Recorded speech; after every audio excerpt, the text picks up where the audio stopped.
you see that this sort of dichotomous truth, the problem of this dichotomous truth shows up in all sorts of binary oppositions in terms of forms of knowledge, you know. So there's the objective reality, which no one really lives in because it's a third-person perspective, right?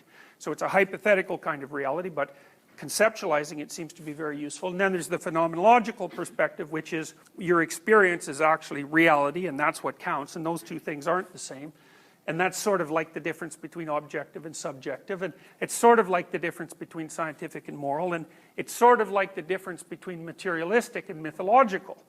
And so those are all dichotomies, or paradoxical juxtapositions of forms of conception that seem to be hitting at this paradoxical relationship between being and becoming.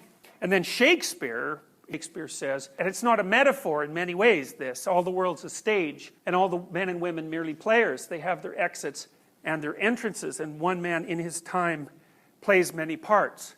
And so from this Shakespearean perspective, your being is more like a play than it is like a collection of objective phenomena. And then what happens is the play itself, like a Shakespearean play, becomes a more accurate representation of being than a scientific description does. It's because it accounts for behavior, and because it plays out the consequences of behavior from the subjective perspective, because a good play elicits the sort of passions and emotions and motivations that are subjectively experienced that actually characterize your life as you live it. So what that means is the play, a novel, a book, a story, is an abstracted representation of reality that's subject to just as much rigor in terms of conception as a scientific description of a given thing. And it's also real. Well, it depends on what you mean by real, right? Because we already found out what the scientists think of as real, but there's lots of arguments about that, because I might say, well, I would judge what you consider real by watching how you behave, not by listening to what you say about the structure of the world.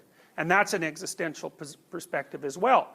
And so then I would note that regardless of what all of you might say about what you believe about the nature of reality, it's certainly the case that you're going to act as if your own perceptions, your own subjectivity is real. So for example, if something hurts you, you can think all you want about how pain is not objective, but that's not going to get you out of the painful situation, and you're still going to configure your behavior so that you're going to do everything you can, even involuntarily, so that you will work to avoid that pain. And so you're stuck with acting as if your subjectivity is real. And that happens at such a deep level that it supersedes your consciousness, right? Like if you put your arm on a burning stove, you're going to take your arm away from that before you even think about it. So the reality in some sense of your subjectivity is so deep that you don't even necessarily have a choice about it.